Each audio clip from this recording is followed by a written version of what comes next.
بسم اللہ الرحمن الرحیم۔ الگ تحقیق جھینگا مچھلی نہیں ہے، اور جب مچھلی نہیں ہے تو امام ابو حنیفہ کی فقہ اور فتویٰ میں سمندری جانوروں میں صرف مچھلی حلال ہے، کوئی اور چیز حلال نہیں ہے۔ حیوان سرطان منجد میں ہے، اور لیس من السمک فی شیء، نہ مچھلی ہے نہ مچھلی کے خاندان کا کوئی فرد ہے، کوئی عزیز قریب بھی نہیں ہے، ایک کیڑا ہے ناکارہ قسم کا۔ بنایا میں ایک قوم بڑی بغیرت تھی، وہ مسخ ہو کر کے اس سے جھینگا بنی۔ یہ کہتے ہیں قوت با کے لیے بہت مفید ہے۔ قوت با تو علاج ہے، یہاں تو حلال و حرام کا مسئلہ ضروری ہے۔ اے لوگوں، کھاؤ ان چیزوں میں سے جو زمین میں حلال اور صاف ستھری۔ فقیہ الہند اور محدث الہند مولانا رشید احمد گنگوئی نے فتاوی رشیدیہ میں اسے کیڑا، خشکی کا جانور، غیر ماہی، حرام ناجائز کا لفظ لکھا ہے، حرام ناجائز۔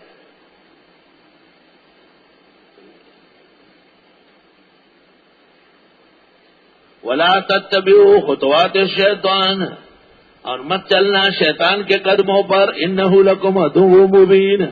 شیطان یہ سکھاتے ہیں، ارے سب لوگ کھاتے ہیں، سب لوگ تو شراب بھی پیتے ہیں، پھر شراب تم پیو گے کیا؟ کہ سب جگہ ٹھٹے بنتے ہیں خوشیے، اور خوشیے حرام قطعی میں سے ہے۔ ہر حلال جانور میں جو 7 چیزیں حرام ہیں ان میں اول ذکر و خصیت ہے۔ آپ گن کھاتے ہیں تو اپنے پیروں جہنم چلے جائیں۔ اور یہ فقہی مسئلہ خالص نہیں ہے، سنن کبریٰ للبیہقی میں حدیث مرفوع مسند مل گئی ہے۔ اسی طرح سب اشیاء من الحیوان الحلال حرام، 7 چیزیں ہر حلال جانور میں حرام ہیں۔ آگے بتاتا ہوں۔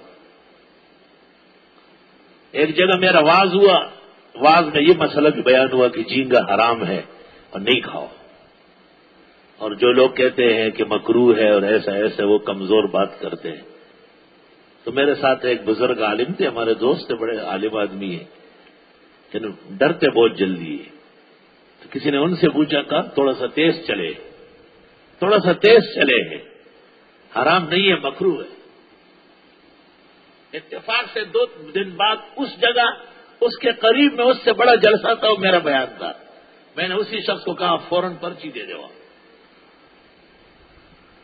میں نے جب تقریر شروع کی، اس نے مجھے پرچی دی کہ اس دن ایک جلسے میں آپ نے جھینگے کو حرام کہا، ہم نے سنا ہے کہ مکروہ ہے۔ تو میں نے فتاوی رشیدیہ کا صفحہ بتایا، اس وقت 157 صفحہ یاد تھا، ایڈیشن بدلتے رہے تھے۔ اگر ہمایوں کہیں ہو آسانی سے فتاوی رشیدیہ صفحہ نکال کے لے آئے۔ اور میں نے کہا کہ مولانا رشید احمد گنگوئی نے حرام اور ناجائز کے لفظ لکھے، حضرت گنگوئی سے بڑا محتاط کون ہو؟ میرا وہی قدوہ ہے، وہ مشعل ہے۔ دوسری بات میں نے یہ کہی کہ فتاوی عالمگیری جلد 5 فصل فی الکراہیہ، قال محمد بن الحسن الشیبانی کل مکروہ عندنا حرام۔ ہم جب احکام میں مکروہ کہیں تو حرام ہی مراد ہے۔ تو میں نے کہا 500 فقہاء نے امام محمد کے حوالے سے لکھا ہے کہ اس قسم کے مکروہات حرام کے حکم میں ہے۔ اے لوگوں، کھاؤ ان چیزوں میں سے جو زمین میں ہے، حلال اور صاف ستھری، اور مت چلو شیطان کے قدموں پر، بے شک وہ تمہارا کلم دشمن ہے۔ کلم دشمن کس کو کہتے ہیں؟ انما یامرکم بالسوء والفحشاء، بے شک وہ حکم کرتے ہیں تم کو ناجائز اور بے حیائی کے کاموں کا، وان تقولوا علی اللہ ما لا تعلمون، اور یہ کہ کہو اللہ پر وہ جو جانتے نہیں۔ اللہ اکبر۔ وَإِذَا قِيلَ لَهُمُ اتَّبِعُوا، جب ان سے کہا جاتا ہے اتباع کرو ما انزل اللہ، جو اللہ نے اتارا، قالوا کہتے ہیں بل نتبع ما الفینا علیہ آباءنا، بلکہ ہم اتباع کریں گے اس چیز کی جس پر پایا اپنے بڑوں کو۔ اولو کان آباؤہم لا یعقلون شیئا، اگرچہ بڑے ان کے عقل نہیں رکھتے تھے کچھ بھی، ولا یہتدون ہدایت والے ہو، کوئی ایسا بڑا جو عقل و ہدایت سے محروم ہو اس کی تقلید ناجائز ہے، لیکن وہ بزرگان دین جو عقل و قیاس، اجتہاد و تفقہ میں اعلیٰ معیار پر ہو اور امت نے ان کو مجتہد اعظم اور امام اعظم کہا ہو، ایسے ائمہ واجب التقلید ہے۔